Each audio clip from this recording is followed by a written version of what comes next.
Hi, everyone. This is Derrick Williams, and you're listening to the Tenbound Sales Development Podcast. And this is a special series dedicated to researching and investigating technology that's driving success for SDR teams. We call it the Research Labs series. And today, I have the pleasure of interviewing a very special guest, Christian Kletzl, the CEO and co-founder of UserGems.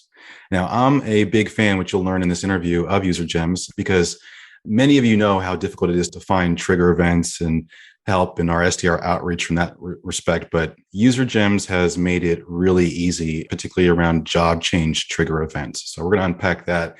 To give it a little bit more overview, UserGems is an AI-driven prospecting solution for revenue teams that tracks whenever your customers change jobs and then automatically surfaces them up as a new prospect for your SDRs. Like many of our guests, Christian has a very impressive background. He spent time at Microsoft, McKinsey, Google, and prior to starting UserGems, he actually co-founded a company called ShelfFlip. So he's a founder a couple times over. Really happy to have him on here. One interesting fact that you might find cool about Christian is he actually has a twin brother. And I think we're going to learn a little bit about him a little bit here in a moment too. So as some context for our discussion though, my first experience with UserGems was back in like 2019. I was leading up a sales development team in HG Insights. We were gearing up to go to the Tenbound Sales Development Conference that year. Plug for Tenbound there, of course. But Christian had reached out to me instead of meeting with me at the event. And it was really interesting because when he reached out to me in his email, his first touch, there was an image that he sort of screenshot of him sharing how he was able to track users at existing customers that I had that had moved on to another company. And I thought this was mind blowing. So I took the meeting at the conference. Shortly thereafter, HG Insights and UserGems entered into an agreement. Now you fast forward to March of this year, and I was engaging with one of our Tenbound clients, recommended UserGems, and lo and behold, they contracted again. So again, I'm a huge fan, but given the state of the job market, I thought this conversation was more relevant than ever. We have a lot of things happening in our economy right now, and job changes is at the forefront. So, Christian, thanks for being on the show. I'm happy to have you here. Amazing. Thank you so much for the introduction. Very excited to be here. Of course. Now, give us a little glimpse into your background. And as I always like to ask, any key inflections along that journey? Mm-hmm. Yeah, so many. So the question is what to focus on. But so just originally, I'm from Austria. Came here for business school, went to Chicago, did the business school there. I think the biggest inflection point for us is certainly, it's kind of like making it to San Francisco as the hub of technology, as like the thing that being in Austria is like, at one point, I want to be there. So I think that was one of them. And then just getting into Y Combinator. So that was really the thing that, and in this case, because you mentioned my twin brother. So my twin brother is also my co-founder ever since pretty much 2013, still working together at UserGems as the co-founder. And for us, it was just getting into YC and really having this experience of starting a company. And you also mentioned Google. So basically came to the US, did my MBA, worked for Google for probably what is the shortest stint possible. So I was there for 4 months, and then we got into YC, went there. Nice. And I think there are a bunch of more inflection points, I think specifically around like how we chose our current business. But yeah, I'm happy to chat about that as well. Let's just jump in. Why did you start UserGems? So I think that the best ones is really the ones where you can like experience the pain yourself or like the value that it can provide. And so twin brother and I were working on a different startup. So it was a recruiting platform for companies who have like the same investor, like very similar companies can share candidates that are a great fit, like great candidates with each other. And one of the things we saw is like one of our customers changed their job. And we noticed this, tracked them down and turned them into a customer again. And we thought, hey, this is really easy. And because we had a lot of data about candidates, like publicly available data about candidates, we were able to replicate this. Instead of public data for candidates, we could do public data for professionals. So in this case, we could then very simply look at all of our customers, get their professional information, and then track them for job changes. We actually, because we're Austrians, we actually rented a cabin in the woods in Austria and said, can we create this like alpha version within a week? So we're in the mountains in a skiing cabin in Austria, and we're working on that product. Wow, what a visual. That had been awesome. Were you skiing though too in your downtime? Or yes, I'm Austrian. So I can't I'm always saying I'm really bad for an Austrian and really good for an American. But yeah, I go skiing at least once a year, at least whenever I'm back. Jealous. Okay, very good. Okay. Well, I mean, you have an interesting, vantage point on the job market. I thought we might talk about that here at the start. From your vantage point, as someone who studies job change events, what's your perspective on the state of the job market in this great recession, as we're calling it? Yeah, I think it's so interesting how quickly we went from the Great Resignation, where people were changing jobs because they wanted to, and they were immediately finding like a lot of new job offers, to a market where it might now be actually the opposite, where companies are thinking about downsizing. And I'm like a little bit more worried about my job these days than I was, let's say, a year ago. And I think for us, I think it's a bigger trend of people changing their job more often. Like, I think that has been clear every single year over the last 20 years. And we specifically saw it the last year. But ultimately, the trend is still people are changing their job more often. And because of this, tracking them is more important than ever. But I think the difference between literally last year and this year is last year I was specifically tracking for the change of who's leaving and where they're going.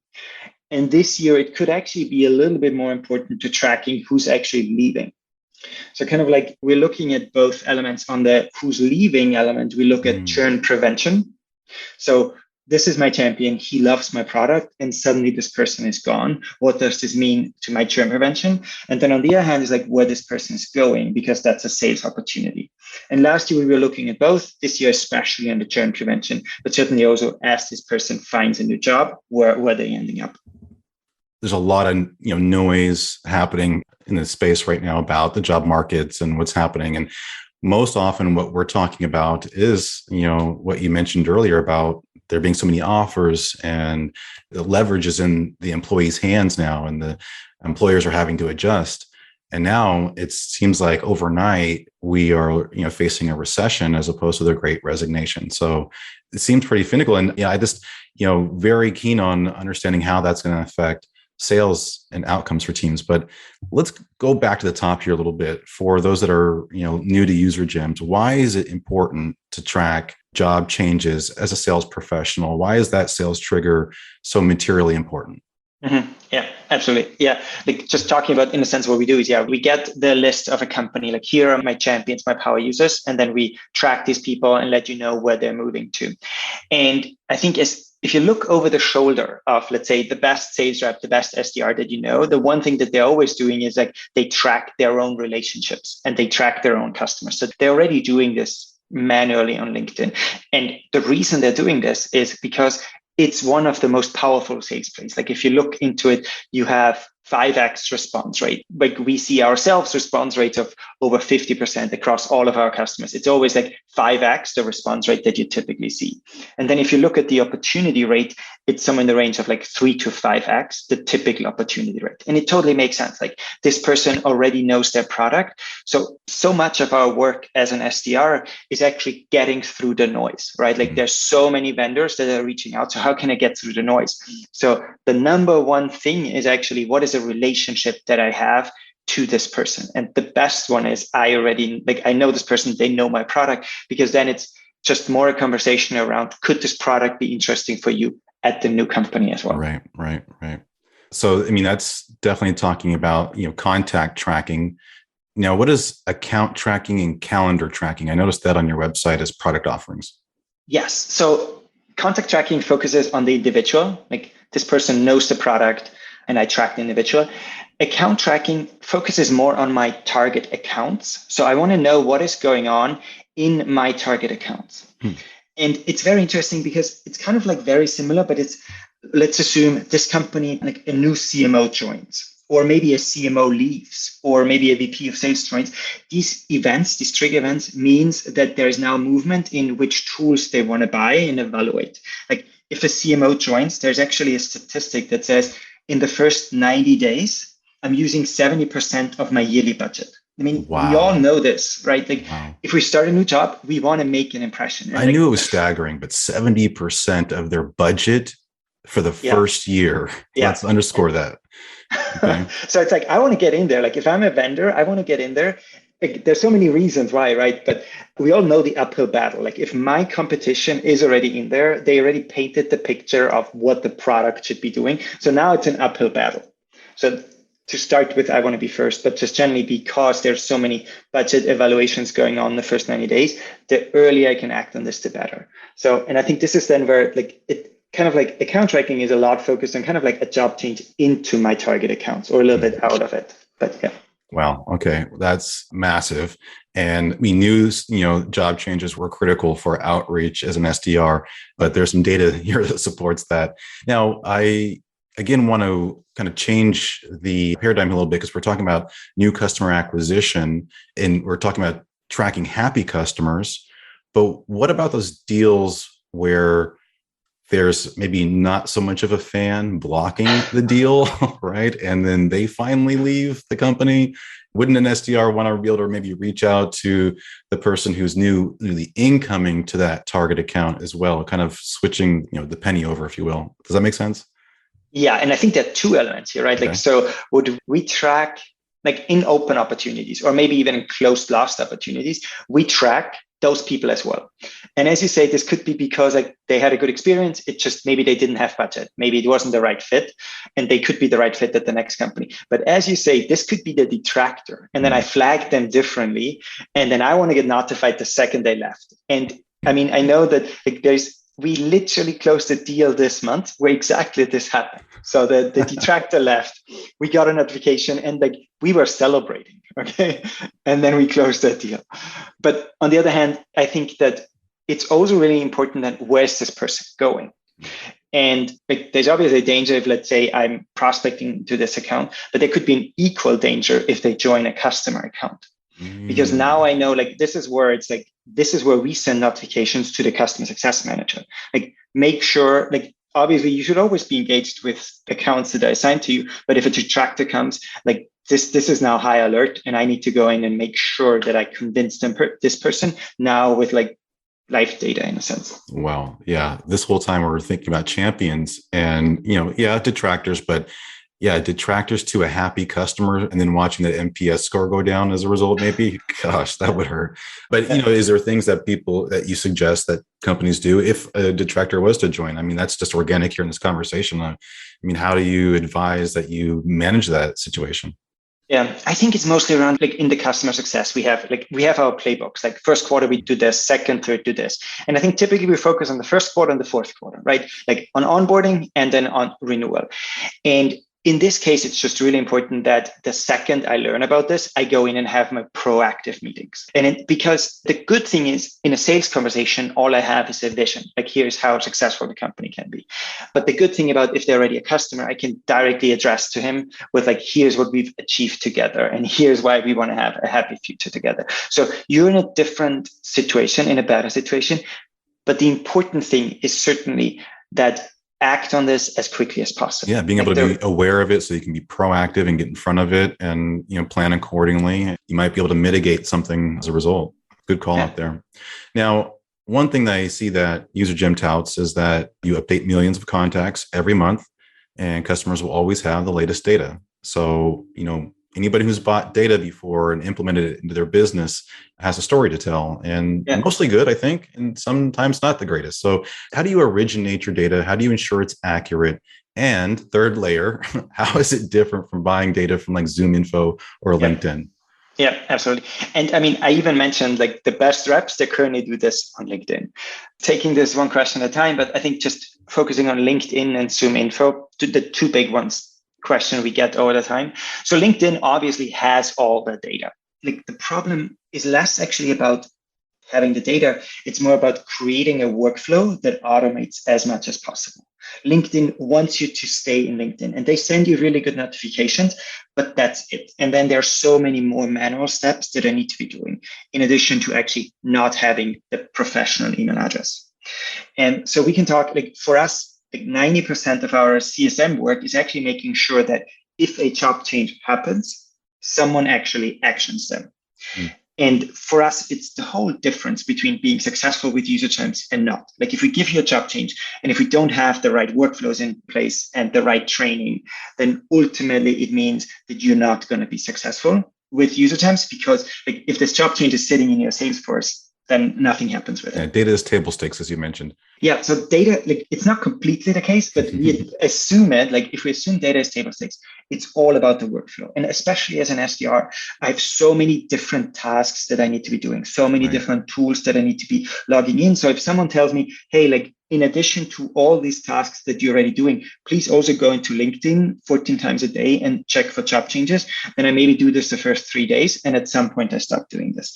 And that's where we come in and say, it's not about the job change. It's not about the data. It's about the workflow. How you ultimately. Yeah. We want, if there's a workflow, we want this to automatically be pushed in a sequence. And the rep only has to look through the emails in that sequence or cadence. Love it. And so talk to us about the data origination or acquisition to whatever degree you can. What I understand is sort of a LinkedIn-based technology, or I know some of this is kind of the secret sauce. So whatever you can share with us. Yeah, certainly some of it is. And the good part of this question is it also answers a little bit how it's different to ZoomInfo. It's a different approach. So ZoomInfo has a large database. Like they decided, I want to have a database. I want people to be able to search in it and have like a decent quality in this. Versus the decision we made in our design is that we actually don't have a database. If you tell me like, I want to track these people, then we every month go out there and get the most up-to-date information.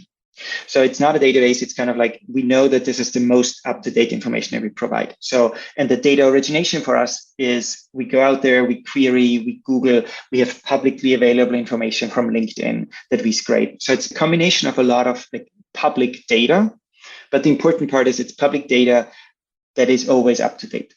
Because I think actually like, let's say 10 years ago. I imagine there's some very disciplined practices, there's some data science mixed in there every month to make sure that it's market ready, as they say. Yeah, absolutely. It's actually really difficult because like in a sense in a ZoomInfo, if you tell me like, hey, track this person, they check in a database. A database query is really easy versus going out there, finding the most up-to-date data is actually really complicated for like these millions of records. So yeah, that's a lot of our technology that focuses on that. Very good. Now, you mentioned churn prevention earlier a couple times, and I think it's important that we spend a little extra time there. Can you talk more about how UserGems is helping to prevent, churn within the customer base? I have another statistic there. So the number 2 reason for churn is a champion leaving. So number 1 is bad onboarding. So there's something to be learned here as well of the importance. But number 2 is a champion. And I think we've seen this all the time. It's like this person really loves the product. They used it religiously and then they're gone. And the worst part is it could also be that who are they replaced with? It could be that this is like maybe this person comes from a company that used my competitor. So now this new CMO comes in. So this means once again, it's all about knowing as early as possible that my champion is leaving. And then for us, once again, this is a flag, this is high alert. If my champion leaves, then we go in and we meet with this account to make sure, like, did your goals change? Like, are we on track to fulfill your goals? How is UserGems delivering for you? What is it that we can do to make it even better? And obviously you should always have these conversations, but for us, immediately that puts it in high priority. Very good. Well, I like touching on the multiple ways that we can, garner value from these implementations. Sometimes, we are singularly focused on driving new pipeline generation, and that's what this show is all about and what we focus on as a firm. But in that, when we have solutions where you can maximize your investment in multiple ways and sort of multi-threaded, I think it's important that we call that out. And just to triple check there a little bit, talk to us a little bit about what champion lifetime value means and how that's measured. That's a term that's new to me. Yes. So I think that's one that is, I think, getting more and more important. Like every one of us knows about customer lifetime value. So I get a customer, they stay for several years, and therefore they renew several years. And that's ultimately the value that came from them and how much money they spent. But now with people changing their job more and more, it's actually very interesting. So I get a customer, maybe that customer stays for a while, but the person that purchased me or that used the product, they move on to a new company every 3-4 years now on average. And that's where they make new purchasing decisions. So if we now look at actually the value of an individual buyer, it could be much, much higher because like even our organization, we're a young company. We have people that purchased us for the 3rd time. So we have people with like a lifetime value of over 150,000 already. And I think if you think about this in terms of turning your sales process from I'm selling to an organization to I'm selling actually to individuals, then this means it's so much more important to make all these relationships. And the question is actually, how can I make more relationships? It's once it turns it from how can I make an organization happy as a customer to how can I make an individual happy as a user? And this means that it could even go further, like product should be involved in this. Like product should to make sure instead of just like obviously delivering value to the organization, but how can I turn more people into champions? Because that's my revenue for the future. Well, that is a mind shift, I think, for some folks. It was for me the first time we kind of touched on that. Champion, lifetime value, selling to people, not organizations. Go figure, right? It's definitely a paradigm shift, I think. Yeah, in so many ways, we can always learn from B2C motions because ultimately we're selling to individuals, but we still think we sell to organizations.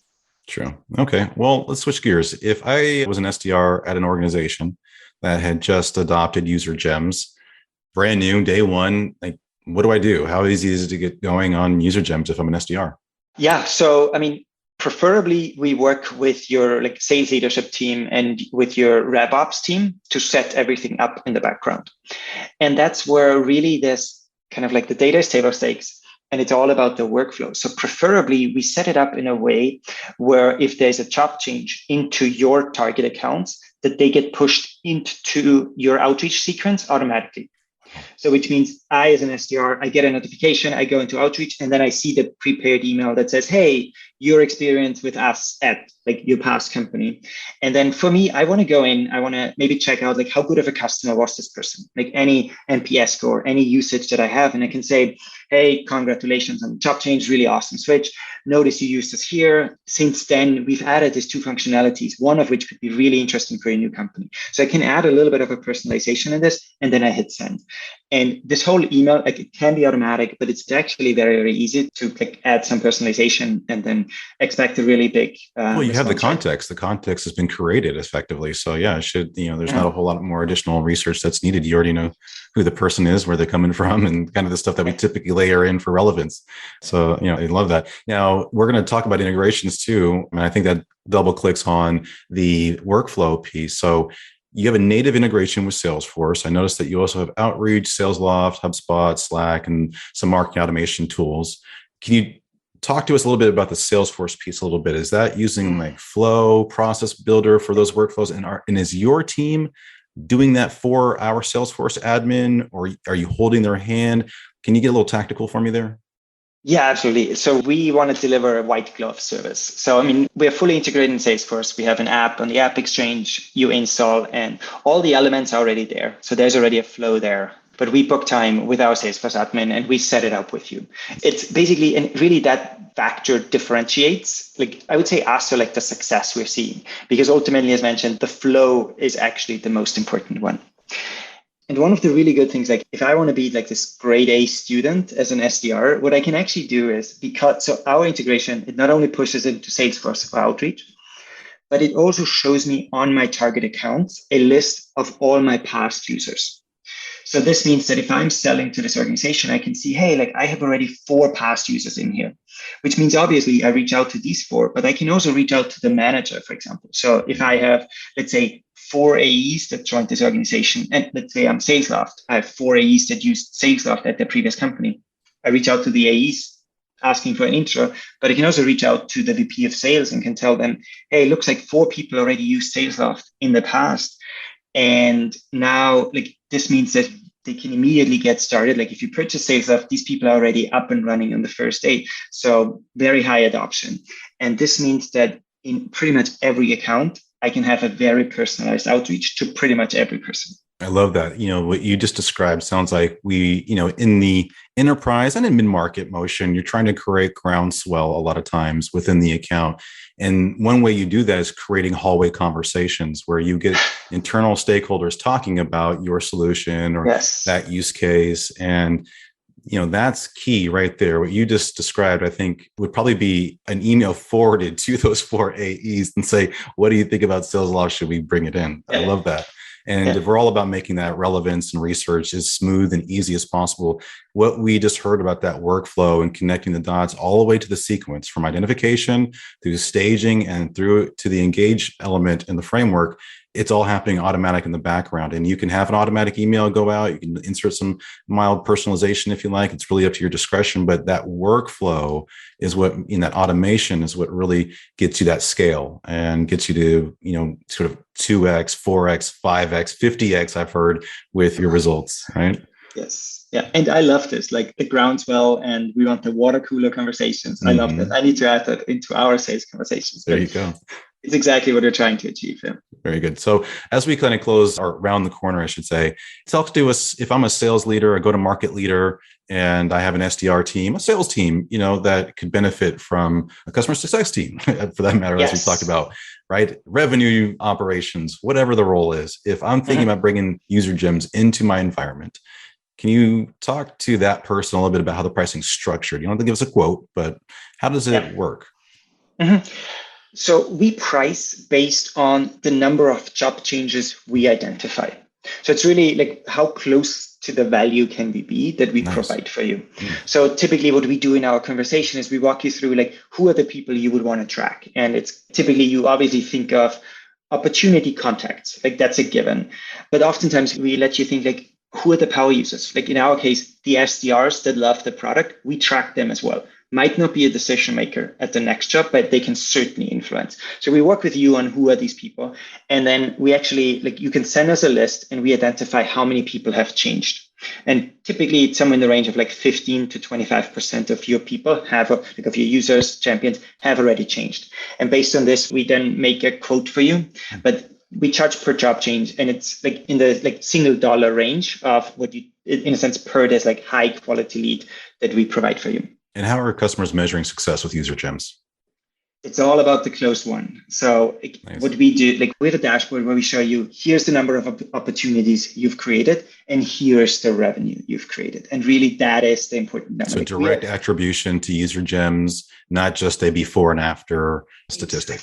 Yeah, absolutely. Like we tell you, this opportunity came because you reached out to this person, and that's how much revenue you generated. And I mean, we see all sorts, but we have customers that have a 50x in closed won revenue. And that's a huge success for us. Like we have a winning channel for our own success, but in that winning channel, we also celebrate if our customers close deals, because ultimately, if they are successful, so are we. Love it. Okay. Well, you're aligned, and that's what we like to see. Well, this is a time where we get to know you a little bit better and bring it full circle. This is a sales development oriented podcast, and we're curious. Can you talk to us about your SDR team? How's it structured? How big is it? Anything you can kind of tell us that might be unique, even in nature, about your team? Yeah, perfect. So maybe quick background on the company. So we're right now 45 people. We were probably around 20 at the beginning of the year. So we have a big growth curve right now. SDR team grew from, I think, maybe 2 at the beginning of the year to 7 right now. Nice. And for us, the SDR team is part of marketing. I'm actually curious how common that is. Is it like 50-50? Most often, that's what I'm still seeing. Okay.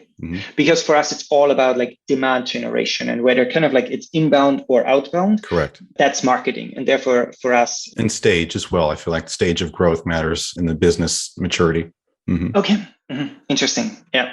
And then there's just other factors, skill set and different things, resources, philosophical beliefs. It's a big discussion. We could probably go on and on about that. Yes. No, I think like for us, they're marketing. I think that that's great for us, like, because it means it's like very much aligned with all of our marketing activities. So I think the one thing that we did already from day one of the company is that if our SDRs have target accounts, and at the same time, always, we also advertise to them on all channels, on LinkedIn, on Instagram, like wherever they are. So truly account-based and omnipresent.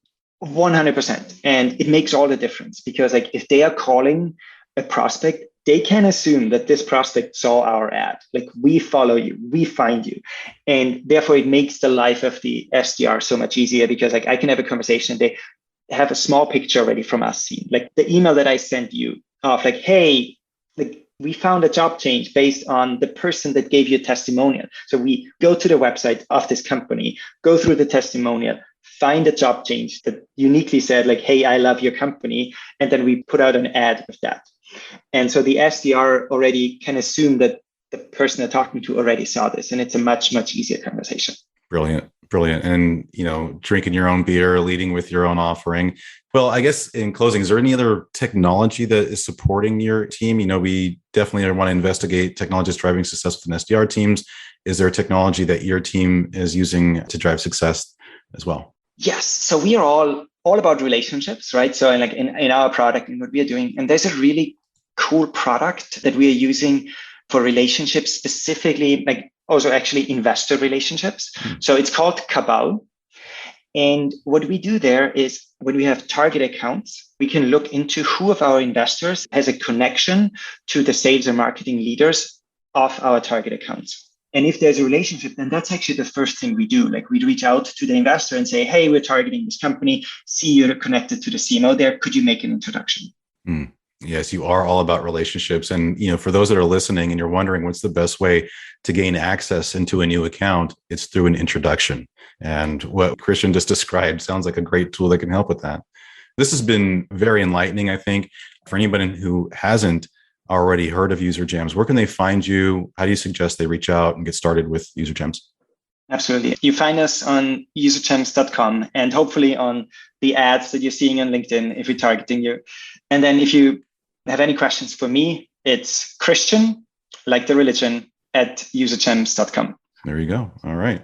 Well, thank you very much, Christian. This is Derrick Williams, everyone. You've been listening to the Tenbound Sales Development Podcast, and this is the Research Lab series dedicated to investigating technology driving success with SDR teams. You have a great day. Thank you so much, Derrick. Thank you for listening to the Sales Development Podcast, the only audio forum 100% focused and dedicated to sales development, with your host, David Delaney. Please be sure to subscribe to the show on YouTube and take a moment to leave us a review on iTunes. Your support makes our show possible. If you are struggling with your sales development program, contact us at tenbound.com for a no-obligation exploratory call. Again, that's tenbound.com.